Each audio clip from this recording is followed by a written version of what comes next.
Honey trap ಕೇಸ್ನಲ್ಲಿ ಸಚಿವ ರಾಜಣ್ಣ ಉಲ್ಟಾ. ಗೃಹ ಸಚಿವರಿಗೆ ಮನವಿ, ಪೊಲೀಸರಿಗೆ ದೂರು ಕೊಡಲ್ವಾ? ರಾಜಣ್ಣ ಬಳಿ ಸಾಕ್ಷಿಗಳೇ ಇಲ್ವಾ?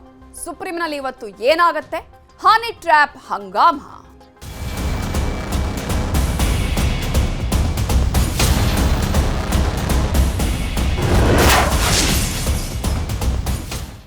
ರಾಜ್ಯದಲ್ಲಿ ಕೋಲಾಹಲ ಎಬ್ಬಿಸಿದೆ ಹನಿ ಟ್ರ್ಯಾಪ್ ಪ್ರಕರಣ.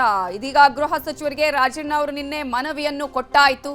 ಆದ್ರೆ ರಾಜಣ್ಣ ಅವರು ಪೊಲೀಸರಿಗೆ ದೂರು ಕೊಡೋದು ಯಾವಾಗ? ಕೇವಲ ಗೃಹ ಸಚಿವರಿಗೆ ಮನವಿಯನ್ನ ಕೊಟ್ರೆ ಆಗೋದಿಲ್ಲ. ಈ ಒಂದು ಪ್ರಕರಣಗಳಲ್ಲಿ ಪೊಲೀಸ್ ಸ್ಟೇಷನ್ಗೆ ಹೋಗಿ ಪೊಲೀಸರಿಗೆ ಖುದ್ದು ದೂರನ್ನ ನೀಡಬೇಕಾಗತ್ತೆ, ತನಿಖೆ ಆಗ್ಬೇಕು ಅಂತ ಹೇಳಿದ್ರೆ. ಆದ್ರೆ ಆ ಒಂದು ವಿಚಾರ ಇನ್ನೂ ಕೂಡ ಆಗಿಲ್ಲ. ಹನಿ ಟ್ರ್ಯಾಪ್ ಯತ್ನ ಆಗಿದೆ ಅಂತ ಹೇಳಿದ್ರು ಸಚಿವರಾಗಿರುವ KN ರಾಜಣ್ಣ ಅವರು. ಈ ವಿಚಾರಕ್ಕೆ ಸಂಬಂಧಪಟ್ಟ ಹಾಗೆ ನಾನು ದೂರನ್ನೂ ಕೊಡ್ತೀನಿ ಅಂತ ಹೇಳಿದ್ರು. ಆದ್ರೆ ನಿನ್ನೆವರೆಗೂ ದೂರನ್ನ ಕೊಟ್ಟಿರಲಿಲ್ಲ. ಕೊನೆಗೂ ನಿನ್ನೆ ಡಾಕ್ಟರ್ G ಪರಮೇಶ್ವರ್ ಅವರಿಗೆ ಒಂದು ಮನವಿಯನ್ನ ಸಲ್ಲಿಸಿದ್ದಾರೆ. ಇಬ್ರು ಕೂಡ ಜಂಟಿ ಸುದ್ದಿಗೋಷ್ಠಿಯನ್ನ ನಡೆಸಿ ಆ ನಂತರ ಇದನ್ನ ನಾನು ಮನವಿಯನ್ನ ತೆಗೆದುಕೊಳ್ಳೋದಕ್ಕೆ ಸಾಧ್ಯ ಆಗುತ್ತೆ, ದೂರನ್ನ ಪೊಲೀಸರಿಗೆ ಕೊಡಬೇಕು ಅಂತ ಹೇಳಿ ಪರಮೇಶ್ವರ್ ಅವರು ಕೂಡ ಹೇಳಿದ್ರು. ಇಂತಹ ಸಂದರ್ಭದಲ್ಲಿ ಸದನದಲ್ಲಿ ಸಾಕ್ಷಿ ಇದೆ, ಪುರಾವೆ ಇದೆ ಅಂತ ಹೇಳಿ KN ರಾಜಣ್ಣ ಹೇಳಿದ್ರು. ಆದ್ರೆ ಇದೀಗ ಯಾವುದೇ ಸಾಕ್ಷ್ಯ ಇಲ್ಲ ಅಂತ ಹೇಳ್ತಾ ಇದ್ದಾರೆ. ಹಾಗಾದ್ರೆ ಯಾಕೆ ದೂರು ಕೊಡದೆ ತನಿಖೆ ಹೇಗೆ ಅಂತ ಕೇಳ್ತಾ ಇದ್ದಾರೆ ಡಾಕ್ಟರ್ G ಪರಮೇಶ್ವರ್ ಅವರು. ತನಿಖಾ ಸಂಸ್ಥೆಯ ನಿರ್ಧಾರಕ್ಕೂ ಇದೇ ಒಂದು ದೂರಿನ ನೆಪವನ್ನ ಕೊಡ್ತಾ ಇದ್ದಾರೆ. ಹಾಗಾದ್ರೆ ಇವತ್ತು ಸುಪ್ರೀಂ ಕೋರ್ಟ್ನಲ್ಲೇ ಅರ್ಜಿಯ ವಿಚಾರಣೆ ನಡೆಯುತ್ತೆ. ಸುಪ್ರೀಂ ಕೋರ್ಟ್ ಹಾಗಾದ್ರೆ ಚಾಟಿಯನ್ನ ಬೀಸುತ್ತಾ ಅನ್ನುವಂತಹ ಪ್ರಶ್ನೆ ಕೂಡ ಇದೆ. ಕಾರಣ, ಈ ಒಂದು ಪ್ರಕರಣಕ್ಕೆ ಸಂಬಂಧಪಟ್ಟ ಹಾಗೆ ದೊಡ್ಡ ಮಟ್ಟದ ಕೋಲಾಹಲ ಉಂಟಾಗಿದೆ. ಕೇವಲ ಈ ಒಂದು ಪ್ರಕರಣ ರಾಜ್ಯದಲ್ಲಿ ಮಾತ್ರ ಅಲ್ಲ, ರಾಷ್ಟ್ರ ಮಟ್ಟದಲ್ಲೂ ಕೂಡ ಸುದ್ದಿಯನ್ನ ಮಾಡಿದೆ. ಇಂತಹ ಸಂದರ್ಭದಲ್ಲಿ ಇದೀಗ ಸುಪ್ರೀಂ ಕೋರ್ಟ್ನಲ್ಲಿ ಏನಾಗತ್ತೆ ಅನ್ನುವಂತಹ ಕುತೂಹಲವೂ ಇದೆ.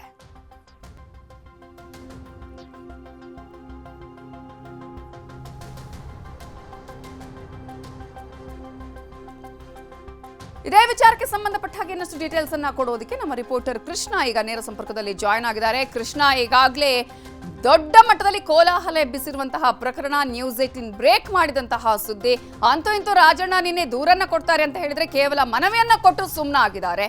ಆದ್ರೆ ಇದೀಗ ಪೊಲೀಸ್ ಸ್ಟೇಷನ್ಗೆ ಹೋಗಿ ಏನಾದ್ರೂ ದೂರನ್ನ ಸಲ್ಲಿಸ್ತಾರಾ ಅಥವಾ ಇದೇ ಒಂದು ನೆಪವನ್ನು ಇಟ್ಕೊಂಡು ಸಾಕ್ಷಿ ಇಲ್ಲ ಅಂತ ಹೇಳಿ ಸುಮ್ಮನಾಗ್ತಾರಾ ಅನ್ನೋದು ಒಂದ್ ಕಡೆಯಾದ್ರೆ, ಸುಪ್ರೀಂನಲ್ಲಿ ಇವತ್ತು ಏನಾಗಬಹುದು? ನವಿತಾ, ಗೃಹ ಸಚಿವರ ಆಪ್ತ ಮೂಲಗಳಿಂದ ಕೇಳಿಬಿಡ್ತಾ ಇರುವಂತದ್ದು ಈಗ ತಾನೇ ಏನು ರಾಜಣ್ಣ ಅವರು ಗೃಹ ಸಚಿವ ಪರಮೇಶ್ವರ್ ದೂರನ್ನ ಕೊಟ್ಟಿದ್ರು. ಆ ಒಂದು ದೂರನ್ನ ಈಗ DGIG ಅವರಿಗೆ ರೆಫರ್ ಅನ್ನ ಮಾಡಿದ್ದಾರೆ ಅನ್ನೋದು ಕೂಡ ಹೇಳಲಾಗ್ತಾ ಇದೆ. ಅಂತೂ ಸರ್ಕಾರ ಈ ಒಂದು ಪ್ರಕರಣಕ್ಕೆ ಸಂಬಂಧಪಟ್ಟಂತೆ ತನಿಖೆ ಮಾಡುವಂತ ನಿಟ್ಟಿನಲ್ಲಿ ಅಂತಿಮವಾಗಿ ಮನಸ್ಸನ್ನ ಮಾಡಿದೆ ಅನ್ನೋದು ಕೂಡ ಈಗ ಸ್ಪಷ್ಟವಾಗಿ ಗೊತ್ತಾಗ್ತಾ ಇರುವಂತದ್ದು. ಒಂದ್ ಕಡೆಗೆ ಕಳೆದ ಹಲವು ದಿನಗಳಿಂದ ಕೂಡ ಈ ಒಂದು ವಿಚಾರ ದೊಡ್ಡ ಮಟ್ಟದಲ್ಲಿ ಚರ್ಚೆ ಕೂಡ ನಡೀತಾ ಇದೆ. ಇಂತಹ ಸಂದರ್ಭದಲ್ಲಿ ಸರ್ಕಾರ ಕೂಡ ಎಲ್ಲ ಒಂದ್ ಕಡೆ ಗಂಭೀರವಾಗಿ ತೆಗೆದುಕೊಂಡು ಇದ್ರ ಬಗ್ಗೆ ತನಿಖೆಯನ್ನ ಮಾಡಬೇಕಾಗಿತ್ತು. ಮತ್ತೆ ಪ್ರತಿಪಕ್ಷಗಳು ಕೂಡ ದೊಡ್ಡ ಮಟ್ಟದಲ್ಲಿ ಆಗ್ರಹ ಕೂಡ ಮಾಡ್ತಾ ಇದ್ವು. ಆದ್ರೆ ಎಲ್ಲ ಒಂದ್ ಕಡೆ KN ರಾಜಣ್ಣ ಅವರು ಇಷ್ಟು ದಿನಗಳ ಕಾಲ ಡಿಲೇ ಅನ್ನ ಮಾಡಿ ನಿನ್ನೆ ಪರಮೇಶ್ವರನ ಭೇಟಿ ಮಾಡಿ ಅಂತಿಮವಾಗಿ ಲಿಖಿತ ದೂರನ್ನ ಕೊಟ್ಟಿದ್ದಾರೆ. ದೂರಿನಲ್ಲಿ ಒಂದಷ್ಟು ಉಲ್ಲೇಖವನ್ನು ಕೂಡ ಮಾಡಿದ್ದಾರೆ. ಆದ್ರೆ ಅದಕ್ಕೆ ಸಂಬಂಧಪಟ್ಟಂತೆ ಸಾಕ್ಷಿಗಳನ್ನು ಒದಗಿಸುವಂತ ನಿಟ್ಟಿನಲ್ಲಿ ಮುಂದಾಗಿಲ್ಲ ಅನ್ನೋದು ಕೂಡ ಹೇಳಲಾಗ್ತಾ ಇದೆ. ಮತ್ತೆ ಗೃಹ ಸಚಿವ ಪರಮೇಶ್ವರ್ ಅವರಿಗೆ ಯಾವಾಗ ಲಿಖಿತ ದೂರನ್ನ ಕೊಟ್ಟರು KN ರಾಜಣ್ಣ ಅವರು, ಅದನ್ನ ಪರಿಗಣಿಸಿ ಈಗ ಗೃಹ ಸಚಿವರಾಗಿರ್ತಕ್ಕಂಥ ಡಾಕ್ಟರ್ G ಪರಮೇಶ್ವರ್ ಅವರು ಆ ಒಂದು ದೂರನ್ನ DGIG ಅವರಿಗೆ ಕೊಟ್ಟಿದ್ದಾರೆ ಅನ್ನೋದು ಕೂಡ ಹೇಳಲಾಗ್ತಾ ಇದೆ. ಈಗ DGIG ಅವರು ಏನು ರೀತಿಯಾದಂತಹ ಕ್ರಮವನ್ನ ಕೈಗೊಳ್ತಾರೆ ಅನ್ನೋದು ಕೂಡ ಈಗಲೇ ಸಾಕಷ್ಟು ಚರ್ಚೆ ಆಗ್ತಿರುವಂತದ್ದು. ಒಂದ್ ಕಡೆ ಸ್ವಪಕ್ಷದಲ್ಲಿರ್ತಕ್ಕಂಥವ್ರ ಮೇಲೆ ಈ ರೀತಿಯಾದಂತಹ ಆಪಾದನೆ ಬಂದ ಸಂದರ್ಭದಲ್ಲಿ ಅದನ್ನ ಹಾಲಿ ನ್ಯಾಯಾಧೀಶರ ನೇತೃತ್ವದಲ್ಲಿ ತನಿಖೆಯನ್ನ ಮಾಡಿಸಿದ್ರೆ ಅದು ಸಹಜವಾಗಿಯೇ ಅದು ಯಾರೆಲ್ಲ ಇದ್ರು ಹನಿ ಟ್ರ್ಯಾಪ್ ಅನ್ನೋ ಒಂದು ವಿಚಾರವನ್ನ ಮಾಡಿಸಿದ್ರೆ ಅದೆಲ್ಲವೂ ಕೂಡ ಬಹಿರಂಗ ಆಗುತ್ತೆ. ಅಂತಿಮವಾಗಿ ಸರ್ಕಾರದಲ್ಲೇನೆ ಅಲ್ಲೋಲ ಕಲ್ಲೋಲ ನಿರ್ಮಾಣ ಆಗಿ ಅದು ಎಲ್ಲ ಒಂದ್ ಕಡೆ ದೊಡ್ಡ ಮಟ್ಟದ ಸಂಚಲನ ಮೂಡಿ ಸರ್ಕಾರಕ್ಕೆ ಡ್ಯಾಮೇಜ್ ಆಗಬಹುದು. ಆ ಕಾರಣಕ್ಕೋಸ್ಕರವಾಗಿಯೇ ಈಗ ಸರ್ಕಾರ ಕೂಡ ಇಲ್ಲ ಒಂದ್ ಕಡೆ ಹಿರಿಯ ಪೊಲೀಸ್ ಅಧಿಕಾರಿಗಳಿಗೆ ಸೂಚನೆಯನ್ನು ಕೊಟ್ಟಿದೆ. ಅದು CID ಅಥವಾ ಏನು SIT ಮುಖಾಂತರವಾಗಿ ತನಿಖೆಯನ್ನ ಮಾಡಿಸಬೇಕು ಅನ್ನೋ ನಿಟ್ಟಿನಲ್ಲಿ ಬಹುಶಃ DGIG ಅವರು ಇದ್ರ ಬಗ್ಗೆ ಪರಿಶೀಲನೆ ಮಾಡಿ ಅಂತಿಮವಾಗಿ CID ಅಥವಾ SIT ತನಿಖೆ ಮಾಡಿಸುವಂತ ನಿಟ್ಟಿನಲ್ಲಿ ಇವತ್ತು ಅಥವಾ ನಾಳೆ ಘೋಷಣೆ ಮಾಡುವಂತ ಸಾಧ್ಯತೆ ಕೂಡ ಇರುವಂತದ್ದು. ಇದ್ರ ಜೊತೆಗೆ ಮತ್ತೊಂದು ಕಡೆ ಇವತ್ತು ಸುಪ್ರೀಂ ಕೋರ್ಟ್ ನಲ್ಲೂ ಕೂಡ ಸಾರ್ವಜನಿಕ ಹಿತಾಸಕ್ತಿ ಅರ್ಜಿ ಕೂಡ ವಿಚಾರಣೆ ಕೂಡ ಬರ್ತಾ ಇದೆ. ಸುಪ್ರೀಂ ಕೋರ್ಟ್ ನಲ್ಲಿ ಈಗಾಗಲೇ ಅರ್ಜಿ ವಿಚಾರಣೆ ಮಾಡಿದ ಸಂದರ್ಭದಲ್ಲಿ ಜಡ್ಜ್ಗಳ ಹನಿ ಟ್ರ್ಯಾಪ್ ಆಗಿದೆ ಅನ್ನೋ ಕೂಡ ಹೇಳಲಾಗ್ತಾ ಇರುವಂತದ್ದು. ಹೀಗಾಗಿ ಜಡ್ಜ್ಗಳು ಬಂದಂತ ಸಂದರ್ಭದಲ್ಲಿ ಸಹಜವಾಗಿಯೇ ಇದು ದೊಡ್ಡ ಮಟ್ಟದಲ್ಲಿ ವಿವಾದಕ್ಕೆ ಗುರಿಯಾಗುವಂತ ಸಾಧ್ಯತೆ ಇದೆ. ಹೀಗಾಗಿ ಸುಪ್ರೀಂ ಕೋರ್ಟ್ ಕೂಡ ಯಾವ ರೀತಿಯಾಗಿ ಅರ್ಜಿ ವಿಚಾರಣೆಯಾಗಿ ಅಂತಿಮ ಅಂತಿಮವಾಗಿ ಇದನ್ನ ಏನು ಅರ್ಜಿ ತೀರ್ಪನ್ನ ಪ್ರಕಟ ಮಾಡುವಂತ ನಿಟ್ಟಿನಲ್ಲಿ ಮುಂದಾಗದೆ ಅನ್ನೋದು ಕೂಡ ಈಗಾಗಲೇ ಸಾಕಷ್ಟು ಕುತೂಹಲಕ್ಕೆ ಎಡೆ ಮಾಡಿಕೊಂಡಿರುವಂತದ್ದು. ಇಲ್ಲ ಒಂದ್ ಕಡೆ ಜಡ್ಜ್ಗಳ ಹೆಸರು ಕೂಡ ಕೇಳಿ ಬರ್ತಾ ಇರುವಂತಹ ಸಂದರ್ಭದಲ್ಲಿ ಇದಕ್ಕೆ ನ್ಯಾಯಾಂಗ ತನಿಖೆ ಮಾಡಿಸುವಂತ ನಿಟ್ಟಿನಲ್ಲಿ ಏನಾದರೂ ಸರ್ಕಾರಕ್ಕೆ ಒಂದು ಸ್ಪಷ್ಟವಾದಂತಹ ನಿರ್ದೇಶನವನ್ನು ಕೊಡುತ್ತಾ ಅನ್ನೋದಕ್ಕೆ ಕೂಡ ಹೇಳಲಾಗ್ತಾ ಇರುವಂತದ್ದು.